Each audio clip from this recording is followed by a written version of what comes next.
মুদিয়ে দাওয়াত করলো শেখ হাসিনা রে মুদির বাসাত। তারপর শেখ হাসিনা তো উর্বাইরে আইলো, আইয়া মুদির বাসাত এক টেবিলে দুইজনে খানা খাইলো। খানার মাঝামাঝি হইলো কি হাসিনা দিল এক হাত ঠাস করে, মুদিয়ে না খাইয়া উঠতে গেল। মুদিয়ে কইল কি, এই জন্যই 5 আগস্টে তোমারে বাংলাদেশ থেকে তারাই দিছে। এই কথা শূন্য দ হাসিনা গেল রাগিয়া, রাগার চোটে দিল চেয়ারের ভিতরে আইগিয়া, তাদের চোটে আইয়া পড়ছে একটু আগা। এখন কি করবো হাসিনা? মুদিয়ে গিয়া গন্ধের ঠেলায় কোনো রমে হাত ধুইল, হাত ধুই আইয়া দিল কাউয়া কাদের কাছে ফোন, আপনার নেত্রী আইয়া লইয়া যান খালি পাতে পাতের ঠেলায় দাওয়ান দানা গন্ধ, আমি দিছি দাওয়াত বাড়া লাগিয়া। তারপর কাউয়া কাদের আইলো দৌড় ফেরা, আইয়া কইলো জিয়ানো মধ্যে জানো কি আর ফাঁদ দেওয়ান যায়, আমি দেশও নিতে না অন্য কোনো দেশে নিয়ে আলাম। কাউয়া কাদের কইলো ফাঁদ দিছেন ভালা কথা, কিন্তু গন্ধ কিন্তু আসিল নি।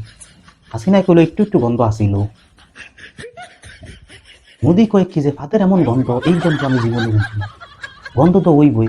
হাসিনাই কয় কি ফাদের লোক একটু আইয়া উঠছে গো।